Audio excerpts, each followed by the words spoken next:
Hi guys, if you missed class today on Tuesday, October 20th, go ahead and go to T2 Week 1 and open up 1020 unit rate on graph. It is a Jamboard and it should look like this, your first slide. Our learning target is to find the unit rate on a graph. Okay, our checklist, the way we're going to do that is we're going to identify what the y-axis label is, then look at the scale. We're going to do the same thing for our x-axis label, check the scale. We're going to set up a fraction using y over x labels this time, and then we're going to locate the y value first, and then move it to the right and see if it lands on the x value that we need, okay? And these, remember, we're going to be able to find the point on the graph. Okay, if you notice on this slide right here, I put the word problem in red. I put the work that you should be showing me right here in blue. And then each graph is a different answer choice. Okay, so if we show our work here, the y label, right, we look at the y-axis and we see what it's called. It is called number of cakes. Go ahead and make that bigger, okay? The x-axis is called time in hours. Okay, make that bigger, there we go.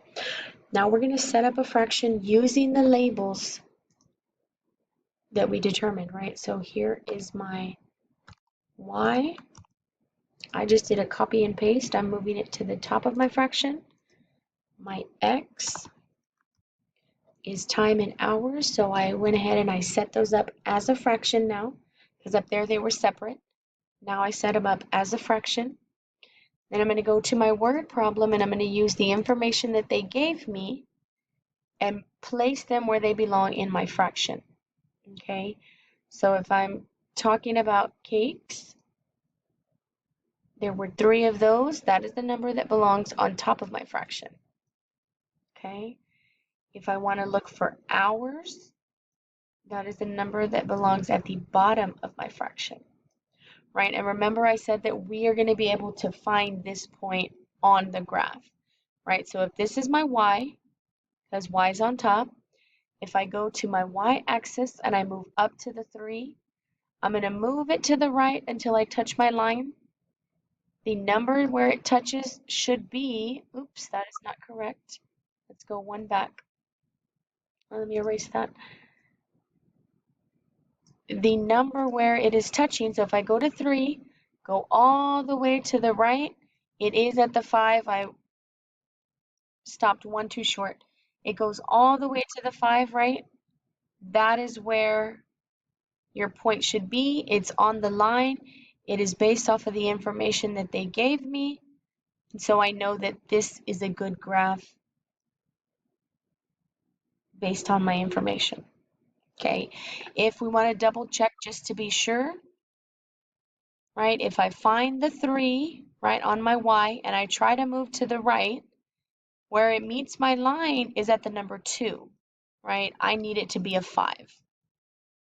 Okay, C, if we find 3, move it to the right, that is only a 1.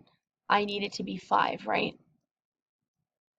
Okay, and for D, if I go to 3 and move it to the right, that is nowhere near 5, so I know that this one is not correct. Okay, so the next slides, slide 3 and 4, are the same as the slides before this.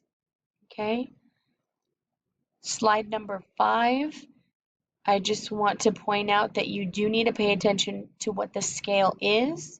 You were using the graph to help you pick which description matches your line. Okay, same thing on slide number 6. Okay, notice there are no labels on this one, so you're going to have to use your answer choice and try to find your y, and then your x. Okay? Slide number 7, you are setting the numbers up as fractions. And then you're telling me what operation you're going to use for each one of them. Okay, and you'll get your unit rate. And then slide number 8, there's a question for you to answer right here. Okay, so you're seeing if you can find the point on the graph, and we do it like the slides that we did before this. If you cannot find it on there, then you've got to set it up as a fraction and divide. Okay, when you're done with your assignment, you are submitting it in Google Classroom so that way I know that you are finished and then you are done for the day.